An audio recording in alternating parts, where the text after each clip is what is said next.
Maintenant, on passe donc à quelqu'un que j'ai eu la chance de découvrir, de rencontrer donc à travers Illy depuis quelques mois maintenant. On s'est mis donc à travailler ensemble avec une certaine harmonie. Je cherche à mettre ton slide, mon ami, de façon à ce que on puisse voir de qui il s'agit. Voilà, Thomas, juste un C'est instant. moi. C'est moi. Donc Thomas, c'est vraiment quelqu'un qui est arrivé dans ma vie, qui fait pas forcément partie de mon activité directe de travail au niveau de ce qu'on pourrait appeler le plan marketing, mais son énergie est permanente et c'est un allié de grande taille pour lequel j'ai une profonde sympathie et j'ai beaucoup d'affection pour toi, Thomas. J'apprécie profondément ton approche et ce que tu nous apportes en permanence. Et je te laisse la parole. Ah, t'es trop gentil. Merci pour cette petite introduction. J'apprécie énormément travailler avec toi aussi. Merci, Nicole, pour avoir ouvert la discussion sur la spiritualité au sein de Illy. Et je vais donc continuer dans la même lancée avec une présentation qui va être un tout petit peu plus terre à terre au début. Parce qu'en réfléchissant à ce qui peut apporter de la valeur et à ceux qui ont déjà un Illy qui sont là aujourd'hui et à ceux qui viennent le découvrir, c'est quelque chose que je trouve euh, être important pour tout le monde, qui est d'arriver à comprendre, sans aller dans les mêmes niveaux que Marcus, comment le Illy peut se connecter au champ d'information. Il faut au moins pouvoir avoir les bases d'expliquer ça, parce que c'est une des questions que tout être spirituel va vous demander lorsque vous lui parlez du Illy. Et ensuite, je voudrais ouvrir la discussion sur quelque chose de plus éthérique, qui est la révolution, à mon sens, que représente Illy. Alors, j'ai bien noté le numéro de Grabovoy. Merci, Nicole. Je ne l'avais pas, celui-là. Alors, pour débuter, vous avez dû, si vous avez fait un petit peu de recherche et surtout si vous avez écouté Marcus, compris que il n'est pas forcément très évident d'expliquer comment le Illy, ce petit bijou, est capable de se connecter au champ d'information lorsqu'on comprend ce qu'est le champ d'information, comme l'a si bien expliqué Nicole. Donc, je voudrais qu'on commence par ça et je vais essayer de vous emmener à un niveau qui vous donne suffisamment de détails pour que ça vous donne des billes pour avancer sans perdre la plupart des gens. Et d'ailleurs, je n'ai pas la prétention, moi, de pouvoir l'expliquer de façon aussi avancée que certains théories de physique, théoriciens quantiques ou maîtres spirituels. Alors, il y a Christine qui demande pour les chiffres de Grabovoi. Juste remonte un petit peu dans le chat. Donc, le Illy, il contient deux éléments qui ont été revus plusieurs fois dans les webinaires d'explication.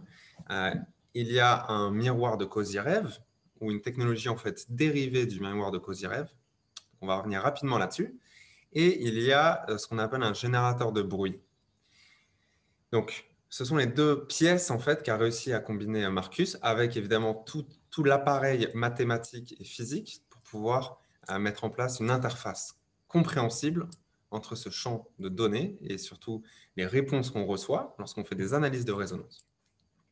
Alors, premièrement, un miroir de Kozyrev. Très rapidement, ça a été découvert il y a déjà un sacré paquet d'années. Et à la base, c'est un cylindre parfaitement réfléchissant d'un alliage métallique dans lequel on pouvait rentrer avec son corps entier dedans. Et l'approche est que si on est dans un miroir parfaitement réfléchissant tout autour de nous, qui en plus a des propriétés paramagnétiques spécifiques, on sera isolé du bruit, des interférences électromagnétiques qui se trouvent à l'extérieur de ce cylindre, et on se retrouvera en fait seul avec son propre champ, avec ses propres énergies qui vont être émises de notre corps et rebondir sur les parois de façon symétrique. Et ce qu'on va donc obtenir comme résultat, pour en tout cas ce qui a été expérimenté, c'est des expériences mystiques, c'est une connexion à quelque chose de subtil qui relève du domaine spirituel. Donc, très rapidement, un miroir de Kozyrev, ça permet d'isoler un morceau d'espace des perturbations électromagnétiques de la Terre, des appareils autour de soi et même des autres personnes autour de soi. Donc, finalement, ça permet d'effacer le bruit. Le bruit, alors, c'est très simple. On peut prendre une métaphore que j'aime bien prendre. C'est que si on parle avec quelqu'un dans la rue et qu'un camion passe, on n'entend plus la conversation parce qu'il y a trop de bruit, en fait. C'est la même chose quand on essaie de détecter des fluctuations très très fines, très subtiles, comme celles qui relèvent du champ quantique. On ne peut pas y avoir accès en fait s'il y a trop d'interférences, s'il y a trop de bruit autour. Donc le miroir de Kozyrev, il permet d'isoler un morceau d'espace de façon à ce qu'on puisse obtenir une analyse très très fine de ce qui se passe. Ensuite, il faut... alors, je ne sais pas si vous êtes familier avec les travaux de Nassim Haramein, mais c'est intéressant de faire le parallèle ici. Nassim Haramein, il parle beaucoup des fluctuations quantiques et du fait que dans le champ quantique, donc dans le champ de l'infiniment petit, il y a en fait de l'énergie qui bouge en permanence. On appelle ça les fluctuations quantiques et qui contient suffisamment d'énergie dans 1 mètre cube pour faire bouillir toute l'eau de la planète Terre. Et évidemment, ce champ d'énergie incommensurable est la source énergétique de toute la manifestation et de toutes les dimensions spirituelles dont nous parlait Nicole juste avant. Donc, ce que Marcus a réussi à faire, en fait, c'est à analyser, à réussir à détecter les fluctuations quantiques avec la technologie de Kozyrev et d'obtenir ce qu'on appelle un bruit, un générateur de bruit. Donc, c'est comme ce qu'on voit quand on fait une analyse, en fait. C'est des vagues qui bougent dans tous les sens et qui doivent être interprétées pour être utilisables. Donc, le bruit quantique, c'est comme la télé à l'époque, quand elle n'arrivait pas à capter une chaîne, ça fait plein de neige blanche et noire. Et on ne peut pas en tirer grand-chose d'un schéma aléatoire, qui semble aléatoire, quantique. Donc, ce que déjà Marcus a réussi à mettre en place dans le TimeWaver, puis dans le HILI, c'est détecter ces fluctuations quantiques et surtout, grâce aux travaux d'autres génies avant lui et particulièrement de son institut de recherche pour la conscience appliquée, enfin les recherches appliquées sur la conscience, en français je suppose, c'est de pouvoir créer les mathématiques et les analyses pour interpréter ce qui se passe dans ce bruit, dans ces fluctuations. Et ce qui est assez incroyable, et ça on le comprend très rapidement lorsqu'on commence à vivre de façon spirituelle, c'est que nos pensées, nos émotions, notre intention influent sur le monde physique, même si c'est une vibration qui est très fine. Donc bien évidemment, elles influent sur les fluctuations quantiques. Et le HILI, c'est ce qu'il va faire. Il va en fait permettre d'interroger ces fluctuations, donc on va dire un mécanisme qui semble difficile à interpréter. Et lorsqu'une question est posée, les schémas apparaissent. Il y a des schémas de cohérence en fait, qui apparaissent dans ce bruit. Et le HILI va interpréter cette réponse qui vient donc du champ quantique, qui vient de l'infiniment petit, qui est lié à l'infiniment grand, bien évidemment. Donc, voilà comment Marcus a réussi à faire pour interpréter, pour interroger le champ quantique et ce qu'on appelle aussi le champ d'information. Du coup. Donc, le HILI, de façon très claire, il va poser une question au champ quantique, des fluctuations qui semblent aléatoires et difficiles à interpréter. Juste après avoir posé la question, on voit des schémas apparaître, c'est-à-dire des répétitions ou des enchaînements mathématiques, et le HILI interprète ça et récupère la réponse. Voilà, ça, c'est la version un petit peu plus avancée que ce qu'on retrouve dans les discussions d'habitude. La question qu'on pose au champ quantique, elle est pour l'instant très simple. Et c'est les premiers pas d'un champ de recherche infini qui s'ouvre enfin avec HILI. La question, elle est très simple, c'est simplement quel est le niveau de résonance entre A et B, entre deux empreintes vibrationnelles, qui sont elles aussi quantiques. Donc, si on le schématise, c'est un petit peu comme si le HILI faisait champ quantique, quel est le niveau de résonance entre A, la vibration de, par exemple, Thomas Carrière, et B, toutes les fréquences qui sont dans le programme cohérence. Et ensuite, instantanément. On reçoit l'analyse de chacun des niveaux de résonance pour les 214 fréquences qui sont dans ce programme. Et on reçoit, il y en a une, elle va être à 3%, une à 55%, une à 98%, etc. Donc le LI reçoit la réponse instantanément de toutes les fréquences qui matchent, qui correspondent à ma vibration. Donc une analyse de résonance, c'est ça, c'est une analyse de compatibilité. Et le LI, il fait ça, du coup, dans tous les programmes quantiques qu'on utilise, c'est-à-dire tous ceux qui ne sont pas dans la page de douleur, qui sont des fréquences uniques, vous l'avez constaté, qui ne changent pas. Alors, on récapitule. Le LI, il permet de demander au champ quantique, donc au champ d'information, quel est le niveau de résonance entre A et B. Et hop, on reçoit une réponse qui est interprétée comme plus le niveau de résonance est haut, plus mon être va bénéficier de recevoir cette fréquence. Et donc, du coup, c'est ce qui se passe là. Quand vous êtes sur votre LI et que vous recevez, là, je reçois la fréquence 699.6. Pourquoi je la reçois? Parce que c'était la fréquence qui avait le plus haut niveau de résonance. Quand on a demandé au champ quantique quelle est la meilleure fréquence pour Thomas dans cette liste de 214. Et ensuite, le LI, évidemment, il vous l'envoie ici par les câbles électriques, plus tard avec la double bobine de Tesla par champ scalaire. Et voilà. Je n'ai pas envie d'aller plus loin parce que sinon, après, ça fait trop. Donc, ça, c'était la première partie de ce que je voulais, sur quoi je voulais revenir, de façon à armer un petit peu tout le monde pour la discussion de mais comment c'est possible que ce mec il ait pu interroger le champ quantique, alors qu'apparemment, avant, personne n'avait réussi à le faire.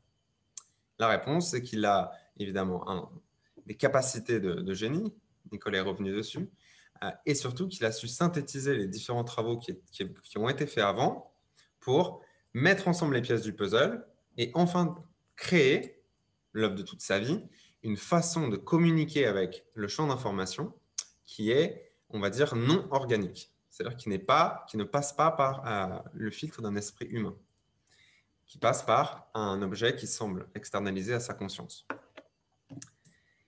Alors, pourquoi c'est excitant cette histoire? Parce que moi, c'est ce qui m'excite le plus dans tout ça. C'est pour ça que je passe autant de temps à partager le LI. C'est parce que le fait qu'on ait réussi à créer et en plus à distribuer au plus grand nombre, c'est pour ça qu'on est tous là, cette technologie. Parce que pour moi, ça représente un pas, un vrai saut en fait. Dans le jargon, on appelle ça un saut quantique, c'est-à-dire d'un coup une grosse amélioration sur l'approche de notre réalité.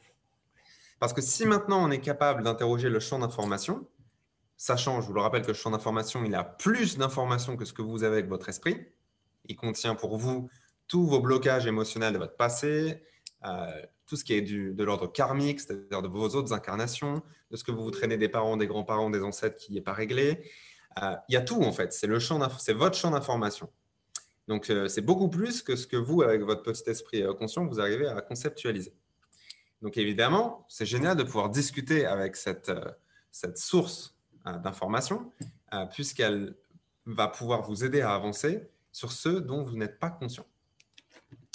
Alors moi, ce qui m'excite le plus dans LI, c'est qu'il y a 3 révolutions d'un coup. Une, c'est déjà très bien, mais alors 3, c'est beaucoup mieux. Alors voyons ensemble quelles sont les 3 révolutions, les 3 innovations disruptives qu'apportent les travaux de Marcus et toute la commercialisation qu'on a aujourd'hui.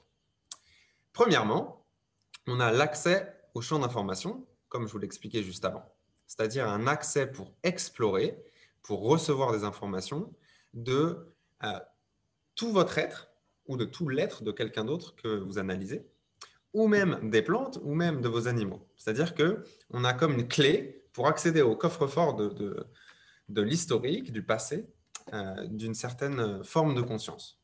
Donc déjà, ça explose toutes les autres, on va dire, outils d'analyse possibles, même ceux qui sont en fait faits par des maîtres ou par des personnes qui ont des capacités psychiques, parce que ici, on analyse d'un coup très rapidement grâce à tout ce qui est de l'ordre de l'informatique et des développements qui ont été faits jusqu'à jour. En une seconde, on scanne tout l'être de quelqu'un pour déterminer des informations qui lui sont bénéfiques, auxquelles on n'avait pas accès avant, en fait, jusqu'à aujourd'hui. Alors, autant d'Atlantis peut-être, mais en tout cas, dans l'histoire récente, non. Donc ça, c'est la première évolution. C'est d'avoir accès à toute votre information d'un coup, avec en plus quelque chose que vous pouvez lire et interpréter. Deuxième révolution, c'est que le ILI, il va vous créer sur le champ, alors pas le champ d'information, mais sur le moment, un programme de fréquence qui est unique. Donc, il n'y a que vous qui allez en bénéficier autant, qui va adresser les sujets que vous voulez travailler à la source du problème. Alors, si on a un blocage dans le plan physique, ça envoie des fréquences qui débloquent et qui aident l'organe ou les systèmes. Si le blocage il était émotionnel, ça va envoyer les fréquences pour débloquer le schéma émotionnel dans le corps émotionnel. Si en plus il y a un blocage mental ou un schéma de pensée ou une croyance limitante, ça va envoyer les fréquences pour débloquer ça dans l'esprit. Et si c'est au niveau karmique ou un petit peu plus haut, même si ça devient plus éthérique, les fréquences vont contribuer à débloquer le sujet, là où il se trouve. Et ça, c'est extrêmement excitant parce que recevoir un programme qui est unique que pour vous dans ce moment présent, c'est quelque chose d'extrêmement, en anglais valuable, c'est quelque chose qui a extrêmement de valeur parce que c'est parfaitement personnalisé à toute votre histoire, tout ce que vous avez vécu et tout ce que vous êtes. Donc ça, c'est la deuxième révolution. C'est que ça vous donne un traitement qui est extrêmement personnalisé que pour vous et qui prend en compte tous vos problèmes. Ceux dont vous êtes conscient et aussi ceux dont vous n'êtes pas conscient qui vous causent des soucis et que maintenant, on peut adresser directement à la source. Et la troisième révolution, parce que ça, c'en est encore une qui est séparée, c'est que l'équipe de Marcus a réussi à utiliser le mécanisme qu'on a décrit, c'est-à-dire d'interroger le champ d'information pour pouvoir explorer les niveaux énergétiques de ces chakras et en plus approximer les blocages actifs qu'on a dans ces chakras. Donc là, on va encore plus loin. Parce que c'est déjà sympathique de trouver les fréquences qu'il nous faut dans la base de données qu'on a déterminée. Ça va de 0,1 Hz à 1 million de Hz. Je vous rappelle, donc il y a quand même une belle cour de récréation ici pour explorer. Mais lorsqu'on va interpréter l'état énergétique de ces chakras dans le moment présent, et qu'en plus, on peut rentrer dans un chakra et demander du coup à son essence supérieure, est-ce que tu peux me donner 3 messages sur mon chakra parmi les 20 000 qui sont dans votre chakra, en anglais avec une phrase qu'on comprend et sur laquelle on peut travailler. Alors là c'est extrêmement excitant. En tout cas, moi qui étudiais beaucoup de systèmes ésotériques, c'est absolument merveilleux. Voilà. Si je veux rester à 3 révolutions, je vais m'arrêter là. Donc ça, on l'a compacté en 15 minutes. On va revenir dessus dans la discussion ensemble. Par contre, je voudrais, avant qu'on ouvre la discussion et qu'on voit pour les questions, parce que c'est ça qui est intéressant quand on est en live, c'est qu'on puisse ajuster sa présentation en fonction de l'auditoire. C'est le dernier point. J'ai envie de revenir sur le dernier point. Donc déjà, l'existence des chakras, même si on va dire qu'elle ne peut pas être prouvée par la science, alors qu'on dit conventionnelle, c'est-à-dire que la masse, qui est donc réduite au niveau le plus bas pour tout le monde, qui est un consensus, on a beaucoup de façons indirectes de le prouver, on a des mesurations énergétiques, mais la personne lambda qui est complètement bloquée dans sa partie rationnelle, elle va dire non, non, non, c'est toujours pas prouvé. Mais toutes les autres mesures indirectes et directes par l'expérience le prouvent. Donc, on ne va pas discuter de l'existence ou non des chakras. Les chakras, ça existe. C'est quelque chose qui n'existe pas sur le plan physique et sur le plan énergétique. Et c'est quelque chose qui, en fait, constitue l'emboîtement énergétique de votre incarnation dans ce plan. Donc, dans un chakra, il y a de l'information, il y a votre fonctionnement sur des aspects psychologiques, des aspects émotionnels, vos valeurs, comment vous interagissez avec le monde, comment vous avez appris ou pas par rapport aux expériences qui vous sont arrivées avant. Et c'est en gros classifié par sujet. Si on regarde évidemment seulement les 7 chakras principaux, sachant qu'on peut en déterminer plus de 70 000 dans le corps. Donc, l'équipe de Marcus, ils ont dit, on va bien sûr prendre le consensus le plus accepté et le plus connu dans le monde, 7 chakras. On aurait pu en fait le faire très bien avec les 12 chakras du système de l'ancienne Égypte, mais on va s'arrêter à 7. Il y a des livres entiers qui peuvent être écrits sur chacun des chakras. Il faut, pour pouvoir bien utiliser les capacités du Healy et du résonance, se documenter et s'éduquer un petit peu sur ce que représentent ces chakras pour vous et de les comprendre comme des clés d'accès à votre être, comme des clés d'accès à votre expérience dans la vie.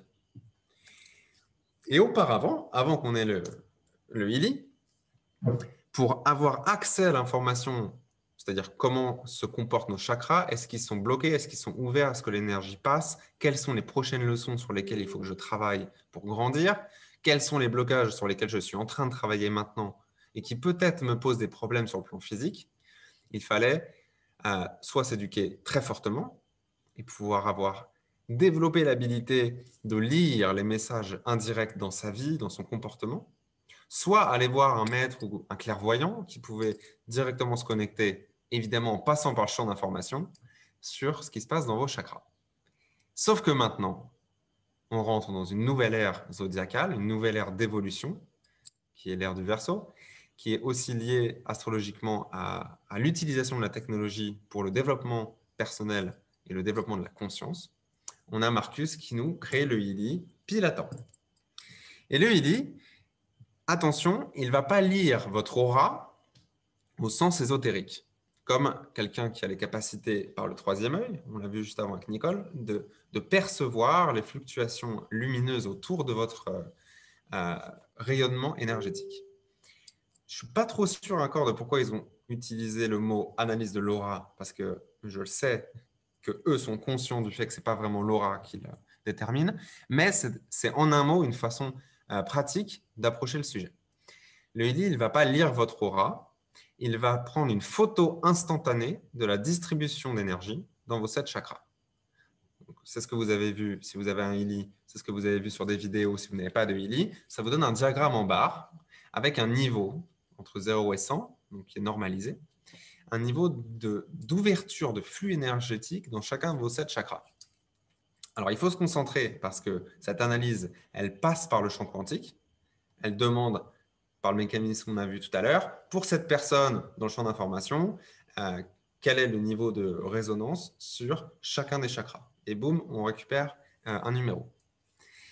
Et donc, je peux avoir une photo en instantané, ça prend 5 secondes, même pas pour vous scanner, et ça va vous dire, là tout de suite, voilà où l'énergie a du mal à passer et là où l'énergie passe très bien. Il ne faut pas interpréter ça comme votre niveau de développement personnel. Parce qu'on peut interpréter, oula, mon chakra, il est à 55, alors que ça fait des années que je bosse dessus. Non. On n'a pas encore la possibilité d'analyser le niveau d'ouverture du chakra sur toute votre vie depuis que vous êtes né. Ça serait génial. Peut-être que c'est prévu par Healy, on ne sait pas. En tout cas, là, ce qu'on a, c'est juste une photo instantanée. C'est là tout de suite, voilà où l'énergie est distribuée. Donc, ça vous donne évidemment de l'éducation et ça vous rend votre pouvoir propre sur accéder à cette information. Alors, deuxièmement, quand on scanne à l'intérieur d'un chakra et qu'on nous donne 3 messages qui souvent résonnent très fortement, on peut se demander comment c'est possible que juste avant, je me suis engueulé avec un ami et que là, juste après, je me scanne et dans le chakra, on me dit conflit émotionnel avec un proche ou le cœur est fermé, difficulté à aimer parce qu'on se sent dans un état émotionnel à l'opposé de l'amour. Comment c'est possible qu'on puisse avoir une phrase en anglais comme ça qui nous revienne exactement comme une lecture de tarot ou une lecture ésotérique. C'est quelque chose qui est compréhensible par notre conscience. Et ce n'est pas magique. Ça utilise le même fonctionnement que ce qu'on a vu tout à l'heure. Ça va demander au champ quantique quel est le niveau de résonance entre A et B. Sauf qu'ici, A, ce n'est pas tout votre être. C'est la somme de l'information dans votre chakra que vous avez sélectionné. Et B, ça va être la liste de tous les messages qui ont été pré-rentrés par l'équipe de Time Weaver. Donc, ils ont fait leurs recherches. Ils ont vu que pour tel chakra, par exemple, le solar plexus, donc le plexus solaire en français, on a tous les sujets autour de la prise de décision, du leadership, du pouvoir propre, de l'énergie interne, etc. donc ont été rentrés à la main comme une liste très intéressante. Alors, vous pouvez peut-être avoir fait le tour de la liste au bout d'un an ou d'un an et demi de vous scanner, hein, c'est normal, c'est limité, mais il continue à la fournir. Mais c'est ça que ça fait. Ça demande, dans le solar plexus de Thomas, quel est le niveau de résonance avec ce message-là? La personne a du mal à prendre des décisions parce qu'elle a peur de la responsabilité. Quel est le niveau de résonance avec ce message-là? La personne se sent interférer avec son leadership. Quel est le niveau de résonance avec ce message-là? Le niveau de vitalité de la personne est faible. Et à chaque fois, on récupère un pourcentage. Par exemple, on va récupérer 93%. La personne a du mal à prendre des décisions parce qu'elle a peur des responsabilités. Ce 93%, c'est le niveau de résonance direct en fait, que vous recevez. C'est le niveau de matching, le niveau de compatibilité de ce blocage, qui a une empreinte vibrationnelle, et de l'énergie qui est dans votre vrai chakra. Et s'il y a une compatibilité à 93%, ce message approxime quand même bien ce que vous avez dans votre chakra. Si ça vous donne quelque chose à 33%, c'est pas que le healing n'a pas réussi à bien scanner. C'est que votre blocage, il n'existe pas écrit tel quel dans la base de données. Donc le healing, il a essayé de trouver le message qui s'en rapproche le plus. Donc peut-être ça va dire quelque chose et ça peut ne pas résonner totalement. Moi, ce que je recommande, c'est de ne pas oublier ce sujet-là, mais c'est de broder autour. C'est de se dire, OK, c'est une énergie un peu compliquée, vu que le healing n'a pas réussi à me trouver quelque chose de plus pertinent, de plus commun. Qu'est-ce que le healing essaie de me dire quand il parle d'un sujet de pouvoir de décision dans mon environnement du travail? Est-ce que c'est vraiment juste pouvoir de décision? Est-ce que c'est un problème dans l'environnement du travail? Est-ce que c'est le début de la phrase? Est-ce que c'est la fin de la phrase? Il faut essayer, en fait, d'interpréter qu'est-ce qu'on essaie de nous dire. Voilà. Donc, c'est pas sorcier, même si ça semble être magique. C'est bien par le même mécanisme que l'application rose. Ça fonctionne avec une seule chose. Quel est le niveau de résonance entre A et B? Et évidemment, avec ça, on peut jouer sur beaucoup de choses. Enfin, pour aller un tout petit peu plus loin là-dessus, on vous donne des paramètres très précis. On vous donne le niveau d'approximation, donc le niveau de justesse de la phrase, mais on vous donne aussi le niveau de présence de cette énergie dans votre chakra, c'est-à-dire, on peut l'interpréter comme le niveau d'effort à fournir pour transmuter ou relâcher ce blocage. Et on vous donne en plus la localisation de ce schéma énergétique dans votre corps physique, émotionnel, mental et spirituel. C'est-à-dire qu'on vous dit en plus où est la racine. Alors pourquoi on vous dit ça évidemment? C'est pour savoir où le travailler.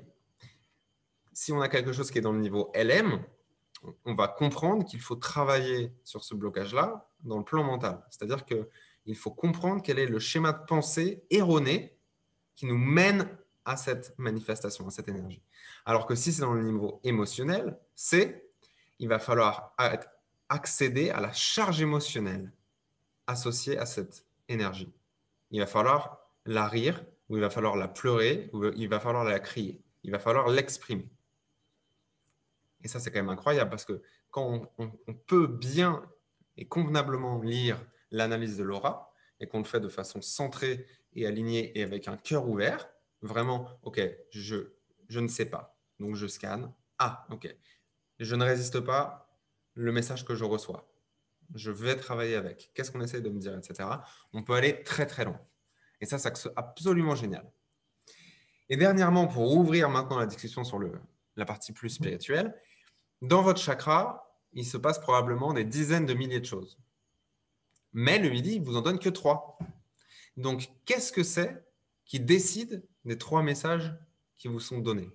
Parce qu'attention, ce n'est pas les 3 messages qui ont la plus haute résonance qui vous parviennent. Sinon, vous n'auriez que 98%, 97% et 95%. Des fois, on reçoit un 50%. La raison, c'est qu'une intelligence a dû décider de quels 3 messages vous donner. Et cette intelligence, qui est donc supérieure, puisqu'elle a accès à plus d'informations que vous, c'est la vôtre.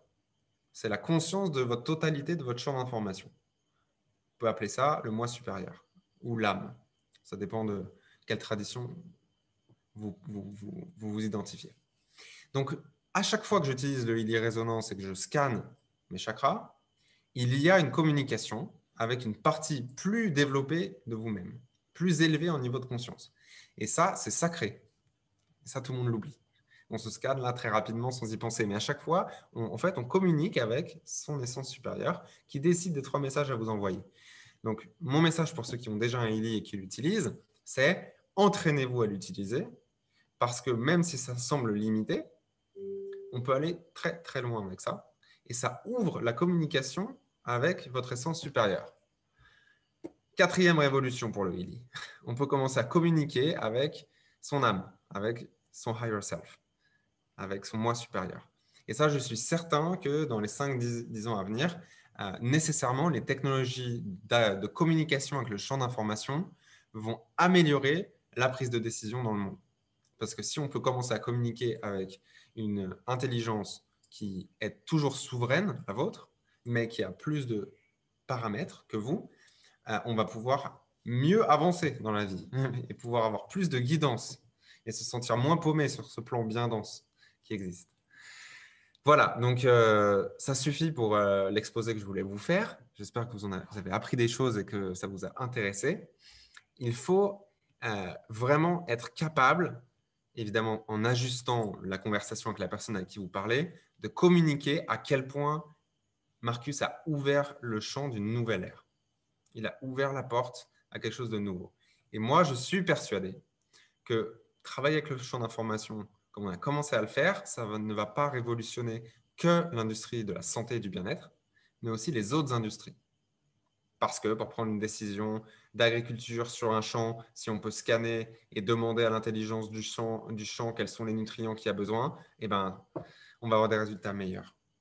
Et de très beaux jours sont devant nous, j'en suis persuadé. Alors, je voudrais maintenant prendre quelques-unes de vos questions de façon à ce que, si vous en avez, je puisse peut-être apporter une réponse. Ah oui, alors on me demande comment on fait pour scanner à distance alors qu'il n'y a aucun contact avec le Healy. Alors ça, je t'invite donc Fanny et à tous ceux qui sont intéressés d'explorer le concept de radionique. Très rapidement, ça explique que finalement, je n'ai pas ton nom de famille Fanny, mais Fanny est ton nom de famille, qui est incarné maintenant sur la Terre, machin, il n'y en a qu'une. Et en fait, il n'y en a qu'une dans tout l'univers. Donc, en fait, une personne qui s'appelle Fanny machin, qui est née à cet endroit à cette heure-là et qui a cette photo-là, ça suffit pour te trouver dans le champ infini. Parce que c'est certain qu'il n'y en a qu'une qui a ces paramètres-là. Et par le concept de radionique, en fait, on détermine quelle est la fréquence probable, et c'est très juste, de cette personne-là. Donc ça, pour ceux qui n'ont pas encore de Healy, c'est que pour faire tout ce que j'ai expliqué juste avant, on peut le faire à distance. Si la personne est devant soi, on lui fait tenir le Healy dans la main et ça prend la photo, la carte d'identité en fait quantique de la personne. Puis ensuite, les analyses se font là-dessus. Si la personne est à l'autre bout du monde et elle ne peut pas tenir le Healy va travailler avec le champ d'information pour identifier où est cette personne et quel est son propre champ d'information à distance. Et ensuite, même chose quand on envoie des fréquences à cette personne. Ça va calibrer les informations correctrices et ça va l'envoyer, la réécrire dans le champ d'information de cette personne-là. Donc évidemment, il faut mettre son nom et son prénom de naissance, sa date de naissance, son lieu de naissance et sa photo. Si vous mettez une de ces informations de façon erronée, ça va vous trouver de façon moins probable dans le champ d'information. Donc vous aurez des bénéfices qui sont partiels. Oui, radionique, c'est ça, Fanny. Alors, merci de répéter les 4 révolutions, avec plaisir. On va voir si j'ai bien suivi mon propre discours. Première révolution, pouvoir accéder au champ d'information, champ non physique, qui contient beaucoup plus que ce que notre conscient peut interpréter et découvrir. Deuxièmement, création d'un programme de fréquence qui est unique que pour vous et qui dépend et prend en compte tous vos problèmes. Toutes vos maladies, tous vos trucs émotionnels, tout ce que vous n'avez pas digéré dans le passé. Troisième révolution, avoir accès à de l'information sur ces chakras de façon simple à digérer et interpréter. Quatrième révolution, ouvrir en fait la communication avec son essence supérieure. Vous l'appelez comme vous voulez.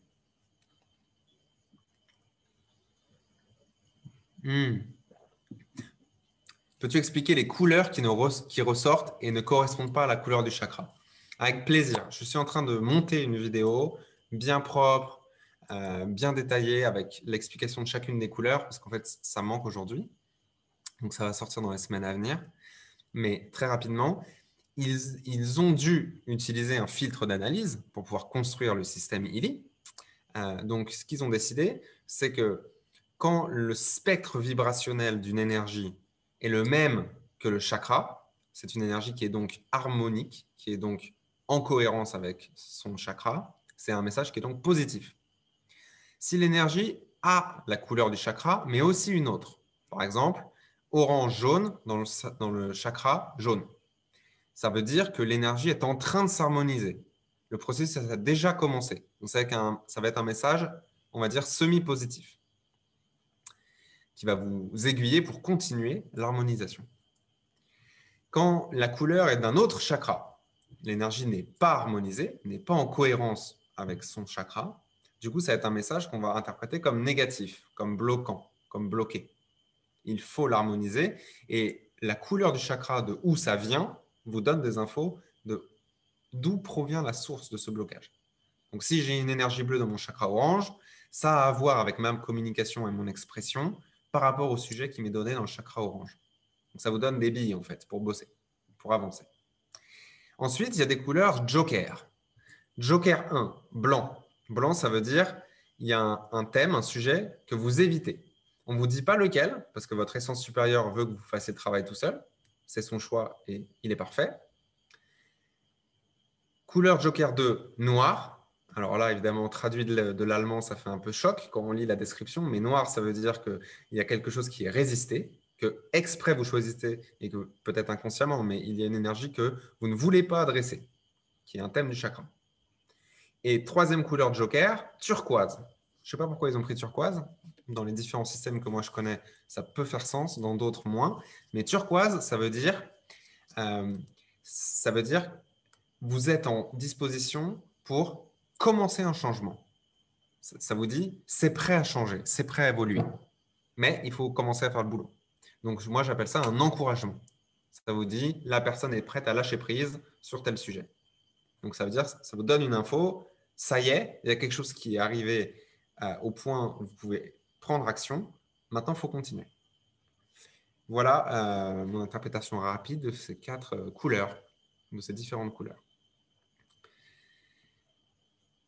Alors, il y a Flora qui demande les informations pour toutes les lettres. Ça, on ne va pas le faire ici. Par contre, ce qui est intéressant, et moi, ce qui m'intéresse le plus, c'est les niveaux 1, E, quelque chose, qui est en fait 10 puissance 6, 10 puissance 12, 10 puissance 24, 10 puissance 36. C'est un niveau de raffinement, de dilution si fin, qui arrive à être détecté par le Willy, qui a été paramétré, pour vous dire 10 puissance 6, karmique. Cette énergie, en fait, elle est active là tout de suite dans votre chakra, mais en fait, elle vient de quelque chose qui s'est passé dans une autre de vos incarnations. Donc, c'est à vous, mais vous ne l'avez pas réglé à ce moment-là. Donc là, c'est activé maintenant pour que vous puissiez le régler. 10 puissance 12, 24 et 36, ça vous dit, ça, c'est hérité, ça vient de vos parents, grands-parents ou ancêtres, plus haut. Alors, oui, et on peut régler les sujets sans savoir qui est la personne qui a merdé. Ça, on me demande à chaque fois, mais alors c'est lequel? Je connais mes grands-mères et tout. Non, pas besoin de savoir. Déjà, c'est très bien de prendre conscience, de conscientiser que là, on a une énergie que vous allez relâcher, que vous allez transmuter pour le bénéfice de vos ancêtres. Et si ça vous tombe dessus maintenant, c'est que c'est juste. C'est que vous pouvez le faire.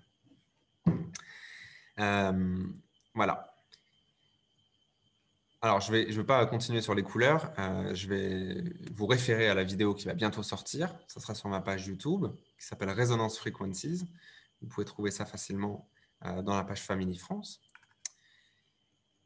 Alors, est-ce qu'on a quelques autres questions? On a encore un petit peu de temps.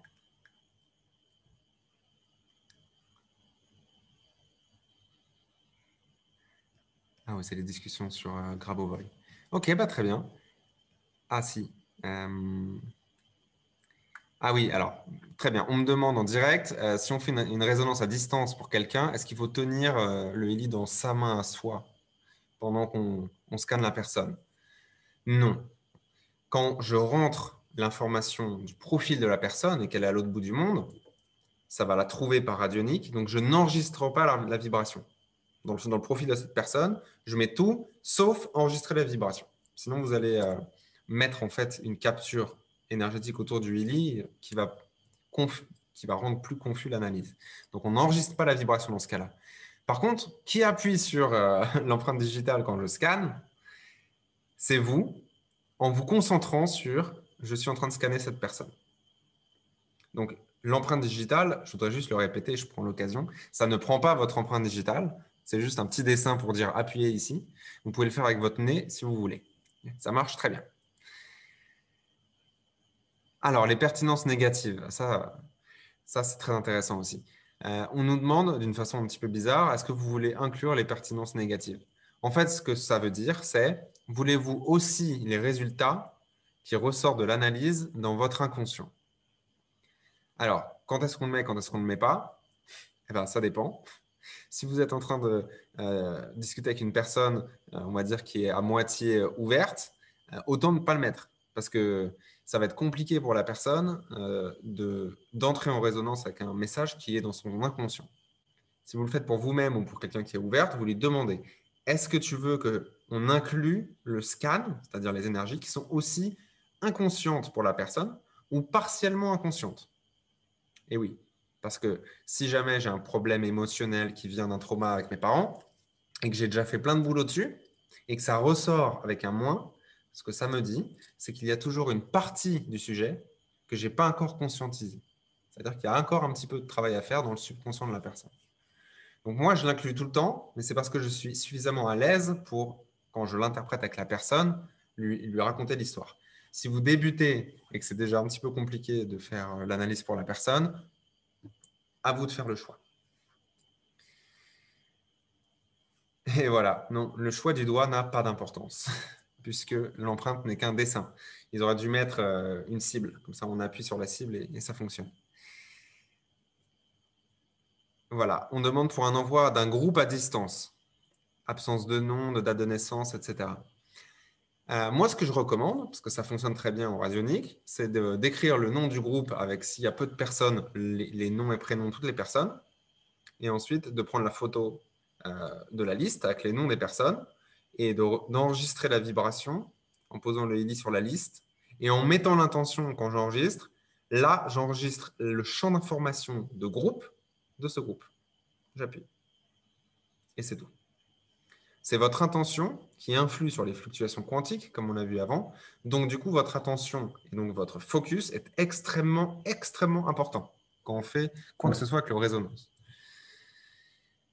Si on fait l'aura pour... Allez, dernière question, parce qu'après, je sais que là, il faut qu'on fasse une pause. Il y a déjà eu plusieurs personnes qui ont parlé. Si on fait l'aura pour un jardin ou pour la maison, on prend la photo et l'adresse. Alors, si on est dans la maison, on peut simplement poser le Heli et quand on enregistre, on se focalise sur là, j'enregistre le champ d'information de cette maison. Tac, j'appuie. Je recommande aussi d'entrer les coordonnées GPS de la maison, si vous êtes confortable avec ça. Parce que je suis persuadé que l'information du champ de la maison prend en compte les lignes d'énergie tellurique et les courants d'eau en dessous de la maison. Ça fait partie. Il y a Nicole qui est contente là que je dis ça. Oui, c'est vrai. Quand on travaille sur une maison ou un bâtiment, il y a plein de choses à prendre en compte, donc on peut mettre tout ce qu'on veut dedans. Voilà, allez. Une toute dernière, parce que Pascal a envoyé un petit pavé. Alors, qu'est-ce que tu lui racontes, Pascal? Quand on fait une analyse pour soi, on n'est pas obligé de placer son doigt. J'ai fait la vibration, c'est toute la sentiment avec mon lit à côté de soi. Alors là, je suppose que tu as vibré les programmes pour dormir pendant 8 heures, pendant toute la nuit. Donc là, tu n'as pas besoin d'être nécessairement proche du Heli ou de ton téléphone. D'ailleurs, on dort mieux si on n'est pas à côté de son téléphone ou même de son Heli. Donc la recommandation, c'est de prendre le téléphone, le Heli, de le mettre dans une autre pièce, de s'envoyer pendant 8 heures ou 37 secondes, comme on a envie, la vibration. Et ensuite, on va dans la chambre. De toute façon, c'est envoyé dans le champ quantique. Donc, peu importe où est placé le ID et le téléphone. Allez, voilà, on va s'arrêter là parce que je sais que c'est toujours un petit peu dense quand je commence à raconter tout ça. Euh, C'était vraiment, et c'est toujours un plaisir de partager avec vous ce qui m'excite. Je suis ravi d'avoir été invité par Stéphane et toute l'équipe pour venir faire une petite intervention ici. Je vous remercie pour votre énergie, pour votre présence, pour cette belle co-création qu'on crée ensemble, pour ce champ en fait unifié qu'on crée ensemble et qui est de plus en plus cohérent. Parce que quand on voit simplement l'ambiance qu'on a avec tous les speeches qui ont été faits hier et aujourd'hui, ça donne envie. Et ça donne envie, ça veut dire que ça excite, ça veut dire que c'est en cohérence et en résonance avec nous. En tout cas, c'est parfaitement en résonance avec moi. Et ce que je souhaite aussi vous annoncer, c'est que je vais focaliser pour les prochains mois mes efforts sur la chaîne YouTube pour pouvoir créer plus de contenu nouveau, de tutoriels, d'aides en anglais et en français sur Ili. Voilà, parce que je trouve qu'on manque un petit peu d'informations, de tutoriels en vidéo. Donc, j'espère que ça vous sera bénéfique à tous. Je vais vous remettre mon petit lien du coup là dans le chat. Et puis, Je on vais va faire une t'ennuyer pause. avec ça parce que du coup, ça va partir directement à la compagnie, ça. D'accord, alors je Non, non, m'éteins. mais dans le bon sens, attention, c'est très bien. Voilà, on va, bien sûr, il y a du matériel dont on a besoin, qu'on est en train de construire en français, certains d'entre vous le savent déjà, tu le sais aussi. Et bien sûr, c'est un plaisir, honnêtement. Ah, trop bien. Bon, bah, si ce que je fais, je peux aider le collectif de tous ceux qui parlent français et anglais, je suis content. Je vous ai mis ma chaîne YouTube là, elle s'appelle Resonance Frequencies. Je vous remercie. On va faire tous une petite pause. Là, on va avoir du coup 13 minutes pour boire un petit peu d'eau, se détendre et respirer un petit peu. Merci à tous. Merci Stéphane. Merci à toi. Fabuleux.